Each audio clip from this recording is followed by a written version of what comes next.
Hello, internets. It's 2016. I'm sorry I haven't been very good at keeping up with my vlog over the holidays, but it was the holidays, so you can't blame me. That's what I say.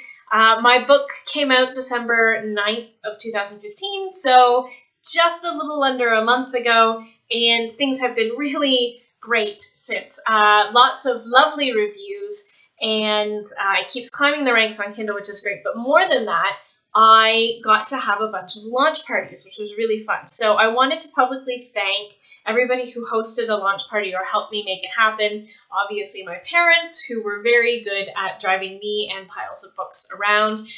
For the Toronto book launch, I want to thank the Old Spaghetti Factory for hosting us, Chantal Barrett for coming to play, Back of Phoenix Books for coming to sell books for us, which is quite lovely, and to Adrienne Kress, who was a marvelous hostess for the evening. For the Fergus book launch, thank you to Roxanne of Roxanne's Reflections for hosting us in your lovely bookstore, and thank you for everyone who came out. And for the Guelph launch, thank you to the Round Table Gaming Cafe and to Tom and to Tom's marvelous staff. I am coming back to play board games, I promise, as soon as everything is settled in my life. So what is happening in my life right now? Well, the book is out. And you would think that means that there's nothing else to do with the book. The book is out and the author is done. And if you think that, you think wrong. My job now as an author, once the book is out, is to help the marketing team get as much attention to the book as possible. So in my case, that's soliciting reviews, that's helping the marketing team by doing interviews for blog tours, interviews for just book blogs, reaching out to the book bloggers that I know, keeping my Goodreads and my Amazon profiles up to date, make sure that there's lots of new content happening there, obviously updating things on my own blog, and here's the most interesting thing, preparing for award season. So you try to keep the book in people's minds. The other thing, of course, that I'm doing with the Accidental Turn series is there are 3 novels that are coming out, but between each novel, there's lots of little things, novellas, short stories, some comics. So basically, I'm trying to keep it so that something in the series is published every 2 months at minimum. And then that way, there's always new content coming. Sort of like they do with movies and television shows. There's always a new trailer, there's always a new mini game, there's always a new video game or something coming. Gosh, I'd love to make a video game. Does somebody want to make a video game out of The Untold Tale? Because that would be super cool. I don't know what it would be about, but it would be super cool. Anyway, my point was that part of this keeping the book in public consciousness is awards. Now, I mean, awards are important to an author's career in and of themselves. Getting to put a little sticker on the front of the book that says, you know, this was a such and such award winner or such and such award nominee is important. And obviously, bookstores shelve based on awards. Like you go into chapters of Barnes & Noble and it will say, you know, Pulitzer Prize winning books, and then there'll be a whole display.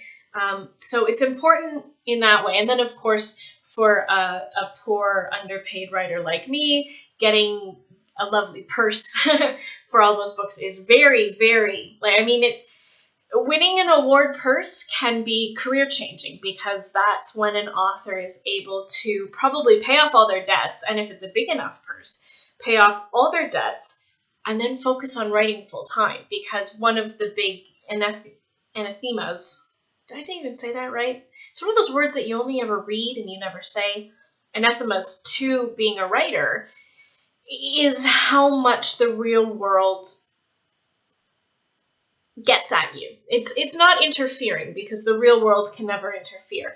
But if I'm sitting here writing a story about a dragon and his boy, the thought that I'm going to have to now get up and go to work and pay off this debt and pay off this and worry about my rent and worry about my cell phone bill and my internet bill, getting a purse like that can really absolutely change a writer, because it just means so much to us that not only do people believe in our work, but they believe enough in our work that they're giving us the possibility and the opportunity to write more of it.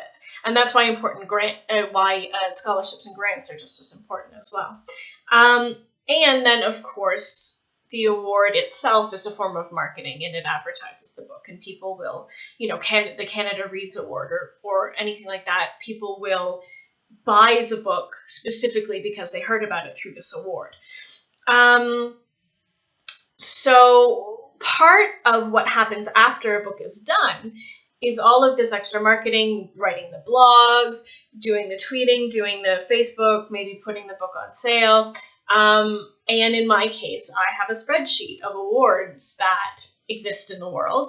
And every time I find a new one, I add it to the spreadsheet. And if my book is eligible, I try to find out how you can submit for the award. And this is always a little bit of a balancing act, right? So, story time. When my first book came out in 2011, I went to a convention called CanCon, SF Ontario. Sorry, it was SF Ontario.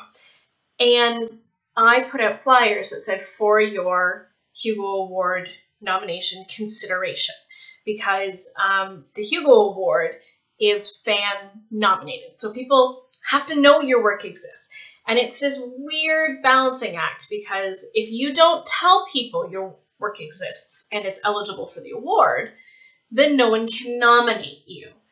But somebody who attended this convention took exception to me trying to get people trying to advertise it, and gave me what they called the Dead Bob Award, which, first off, quite tasteless in and of itself. But the Dead Bob Award is this blogger's way of calling out authors who drape themselves in the skin of another author in order to, make themselves look better, or at least in his opinion. So he named it after the fact that Spider Robinson draped himself in the skin of Robert Heinlein to complete one of his books or something, which I think is a little bit ridiculous, because wasn't Spider Robinson hired to do that? Anyway, the point being, this person took great exception to the fact that I had the audacity to stand up and say, hey, my book exists, would you like to maybe read it and possibly nominate it?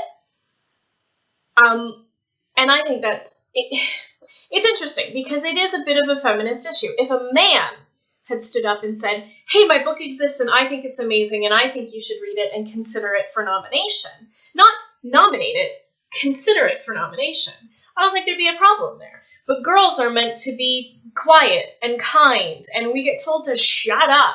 But if we say the same things that a man says, we get called bossy and bitchy, and they are called, ambitious, and they have initiative. So it was a really frustrating blog post to read when this guy was like, oh yeah, J.M. Frey, I'm going to give J.M. Frey a Dead Bob Award for, daring to tell people I exist? Ugh. Anyway, that does really highlight one of the issues of being a writer and trying to get people to understand your work, because you're supposed to be. People who have talent are supposed to be gracious and humble and not aware of the fact that they're talented and not speak of themselves in crass commercial terms. However, a book is a product, and if people don't know that the product exists, they can't buy the product, and therefore the artist doesn't get paid. And I mean, this goes into deep, deep issues that North America has, Western society on the whole has, about the value of art. And I'm not going to get into that, but it's this weird balancing act where it's like, if people don't know I exist, how am I supposed to be able to afford to write another book? And people say, oh my God, I love this book. I consumed it in 8 hours, and I love this book, and I can't wait for the next one to come out. And on my end, it took me 8 weeks to make that book that you consumed in 8 hours. And I'm not begrudging that, but you have to buy that book for me to be able to afford to write the next book for you. That's something that really drives me crazy about people who are proud that they pirate TV shows and things like that, and then get pissy when the TV show gets canceled. I loved that show. I can't believe they canceled it. Well, did you ever buy it? No, I can pirate it. Well, then maybe that's why they canceled it, because they weren't making any money on it. So I've been walking this fine line right now, figuring out what awards I'm eligible for, and then which ones I can submit myself for consideration for, and which ones my publisher can do. And then they're the ones that are the fan voted. So how do you bring attention to the fact that your book is eligible for consideration without standing up and saying, I think you should vote for me and I think you should nominate me? Because obviously you can't do that. First off, it's gauche. And second, you can't tell people how to vote. You can't tell people to love your book.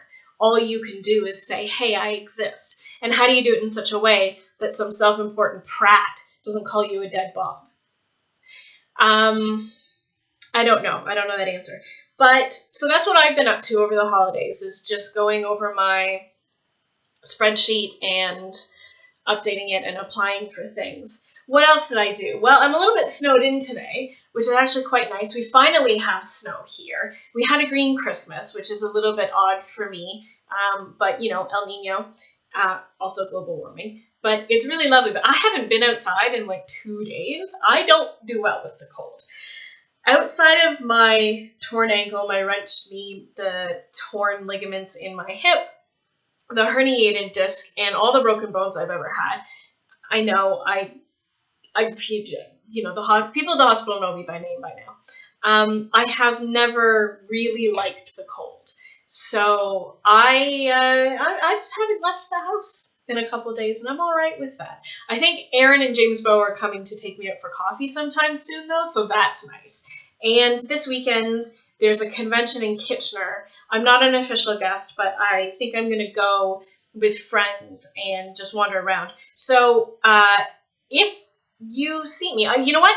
I will be there. I will have my signing pen with me. And if you are in Kitchener and you are at the convention in Kitchener this weekend and you see me, feel free to walk up to me and talk to me and ask me for an autograph. I will bring my signing pen with me. I'm not an official guest, but I need to get out of the house. And going to something populated by geeks sounds like the ideal weekend for me. So I will be there on Saturday. What else did I do? Well, I went and saw the Sherlock Special in cinemas, which was really nice because I've only ever watched Sherlock with a very small group of people in my own living room. So being in a cinema in Canada with 400 other people and everybody laughing and gasping and reacting to the screen in the same way was quite nice. There was a girl just next to us who, when, no spoilers, I promise no spoilers, when Molly Hooper arrived on the screen, went, oh my God, that's Molly! And my friend and I just giggled because she had said out loud what we all felt. And that's one of the nice things about theater especially, but cinema as well, is experiencing a piece of art surrounded by people who love that piece of art and who are experiencing it at the same time. There's just something a lot more visceral and emotional and exciting about sitting in a room full of other breathing, beating hearts who are as emotionally affected as you are. So that's why I love going to the cinema and I love going to live theater. The special itself, I was quite entertained. It was very entertaining. As ever, Moffat and Gatiss are not quite as clever as they seem to think they are. And they always seem to work themselves into circles where you think you're trying so hard to be clever that you've made yourself a bit dumb. So, yeah, I mean, I love Sherlock. I really love Sherlock. I love Martin's performances. Oh my God, I love Martin's performances. I love Benedict's performances. But the show is gorgeous. I mean, there's literally no better cinematography on television right now. Maybe Game of Thrones is as beautiful. And Shannara, I watched the pilot for Shannara, and that was quite gorgeous. But I think the editing of Sherlock is what makes the show as clever as it is, because it is some clever editing, clever wipes. I love the way they put the clues up on the screen. The visual language of Sherlock is stunning, and I will always love that. And I just wish the scripts were as smart as the cinematography and the editing. Having said all of that, I still have an amazing time watching them, and I love watching them. I'm actually going through all of them right now with my mum. We just got up to The Empty Hearse. We finished the Reichenbach Fall, and Mum looked at me and was like, "Oh my God, is that it?" And I said, "No, there's 3 more episodes." And she's like, "Wait, so he's alive?" And I was like, "Oh, right, I have to explain to my mother, who's never read Sherlock Holmes, that what the final problem was in ACD canon." So that was kind of fun. What else am I up to? Well, it's 2016, and that means it's time to start scheduling appearances. So my first appearance of the year is going to be January 26th, downtown Fergus, Ontario, at Roxanne's Reflections bookstore, where I will be appearing at Books and Beer. 2 of my favorite things. If you've watched vlog number 1, you know that I've given up beer. I gave it up till Christmas, and I have actually decided to continue not drinking beer. I had some beer over Christmas, and my digestive system was like, "What are you doing to me? Stop." So beer is now my treat for when I go out. It's my dessert. So I'm very excited about this because I still really love beer. And better than that is Wellington Brewery, which has the best dark beer on the planet. I'm sorry, people who love Guinness. I really, really do love Wellington Dark more. I love Wellington beer. So it's like one of my favorite breweries with my favorite bookstore, and it's being hosted, or it's being presented by the Elora Writers Festival. So super excited about that as well. In May, I will be appearing, of course, at the Elora Writers Festival. Thank you very much for inviting me. That's going to be very exciting. It's 5 authors from all over Canada who are coming in to read and answer questions, followed up by a meal at the Wellington Museum and Archives in Aboyne, Ontario, which is between Fergus and Elora, if you know the driving. And I'm really excited about that because I'm a big history nerd, and especially like a local history nerd. So I love the Wellington Museum, and I haven't been there in like 6 years. So I'm really excited about going back and seeing what's changed. And they're probably going to have to drag me away from the exhibits just so I can stand on the platform and read. Story Cartel! The Untold Tale for the next 20 days is up at storycartel.com, so you can get a free copy of the book. You can, ebook. Read the ebook and then write a review. The only thing with Story Cartel, it's free to sign up, it's free to get the book, but you must promise that you will write a review on Amazon and or Goodreads. That's how Story Cartel works. So go out there. If you want a free copy of The Untold Tale, go to Story Cartel, get it, and then review it. And I will not tell you how to review it. Just review it. If you don't like it, be honest. If you love it, be honest. If it's not really your bag, if you're like, oh, it's fantasy and I really hate fantasy, please don't review it then. I've been getting these really weird reviews where it's like, oh, this is metafiction and I hate metafiction, so 1 star. And it's like, well, if you hate metafiction, why did you read it? And if you're not liking it because of your personal taste, please don't write me a negative review for failing to live up to your personal taste. They're very weird reviews when you get that. We call those werewolf cookbook reviews. And it's like, so I only like books with werewolves in them. This cookbook was a very good cookbook, but there were no werewolves in it, so I'm giving it 1 star. And yeah, anyway, so please don't leave werewolf cookbook reviews because it just makes you look silly, and it baffles the rest of us when we're reading those kinds of reviews. Because I do read reviews before I choose to pick up a book. And, you know, a book with 1 or 2 star reviews, that's fine. I mean, if somebody legitimately didn't think the book was well written, that's fine. But when I come across werewolf cookbook reviews, it's like, ooh, why did you waste my time? Why did you waste your time reading it and then writing this review. And then why are you wasting everyone else's time with it being out? Ugh. Anyway. So,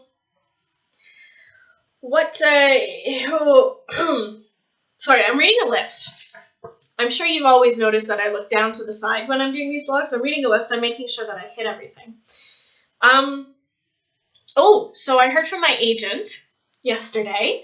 It makes me very excited. She has 2 new books for me. She is reading The Forgotten Tale, which is the sequel to The Untold Tale right now. She's the last line of defense before the book goes to my publisher. So what happened is that I spoke with the publisher before I started writing the book, saying this is what I kind of want to do. This is sort of where I'm going. Publisher said, yep, we're great. Made some suggestions, made some tweaks. I wrote the book. I sent it to my beta readers. Beta readers sent it back. I edited it. I sent it to my second wave beta readers. They gave me comments. I edited it. I sent it to my agent. My agent is reading it right now. She's giving the last of her notes, and I will get it back from her. I will do her edits if I agree with them, because sometimes we don't agree. Actually, so far, this agent and I have completely agreed, which is why she's my agent, and this is why I let my old agent go, because he and I never agreed on anything. So I will do all of my agent's edits, and then from there, it goes to the publisher. The editor at the publishing house will read it. I will get edits. I will revise again, send it back to the publishing house. We do copy edits and line edits, goes to the typesetter, and then it's published. This is about a year and a half long process. So we're at the point where my agent is reading it. But I got an amazing email from her last night, which was, oh my God, I love it. It's so enjoyable. I love the relationships. I love how real it is. This is fantastic. And I was actually lying in bed when I got the email, so I was reading it on my cell phone going, wiggling like a puppy in joy. And the day before, or 2 days before, she had actually sent me an email saying, I started the wrong book. I started the other book instead of the book that you need first, and I'm reluctant to put it down, and I really love it, and I'm looking forward to actually being able to read it once I've finished The Forgotten Tale, which made me wiggle like a puppy again, because I've been concerned about this one because it's the first book that I've written with no otherness to it. It's not science fiction, it's not fantasy, it's not paranormal, it's not urban magic. It's just straight up contemporary lit YA. And I have never, ever written this before. And I actually found it to be a lot more of a challenge than I expected it would, because there were moments where I'd be like, well, I've written myself into this difficult situation and this difficult emotional moment, and if this was a science fiction novel, then I could just have, like, the aliens show up or something, or there could be, like, a laser battle, but I can't do that because that is not what I'm writing. So what do? I found it very difficult to pull myself out of this and really focus on the close domestic relationship part of the plot. And I'm very, very proud of this book, and I really hope that it finds a beautiful home, and I get to share it and its title with you guys soon. Beyond that, there's one more thing. I have been offered a job. It's a part-time job. It's from home, which I'm so excited about, because it means I can do this job and I can write, and I don't have to go out in the snow, which is very exciting. And I'm not going to tell you what it is, because we are still in the opening parts of this position, but I'm very pleased with it. And to give you a small hint, I had to spend a couple hours this morning setting up my microphone rig. And there's your hint, so you can guess what I'm doing below in the comments. That requires a microphone rig. And yeah, I'll let you know if you're right. But if everything goes according to plan, I should be making the big announcement about this new position sometime, I think, the first week of February. Yeah, so that's sort of been my life. Next vlog, I think I will talk about the process of starting a new book. This will be the first time that the vlog has been there from the beginning as I start a new book. So the new book I'm going to start is called The Silenced Tale, and it is the third book in the Accidental Turn series. And I'm very nervous about this one because I think the first book is very good. I think the second book is better. And I'm like, oh my God, please let me write a third book that is even better than the first and second book. So I've been very nervous about starting this book, but I fully intend to start it this Monday. So between now and then, I have a short story that I need to finish and a novella I need to finish. And I've been smacking my head up against the wall of both of them, mostly because of the holidays. But Monday, I'm going to start The Silenced Tale. So between now and then, I have to finish those two stories, and then I have to start making notes about things. I'm sort of not really a pantser, not really a plotter. I'm more of a pantser when I'm starting a new book, but because this is a series, a lot has already been planned. So what I'm going to do over the weekend is just read through all the notes that I've been making as I've been writing the first two books. Because I was, writing notes to myself saying, don't forget you set this up in chapter 5 of book 1. It's got to come to fruition in the second act of book 3. So I have to go back and I have to put all those into one document so I can sort of build a timeline around it. That's everything. I wish you all a marvelous day. I hope you stay warm. Please stay out of this blowing craziness that's happening outside of my window. And if you're absolutely salivating and waiting for something new to come out from me, then may I suggest you head over to Archive of Our Own, look up a fanfiction author called Losiark, and check out To a Stranger, which is a project that I've been working on for the past 6 months and finally got posted over the Christmas holidays. So happy reading, everybody. Stay warm, and I'll see you next week.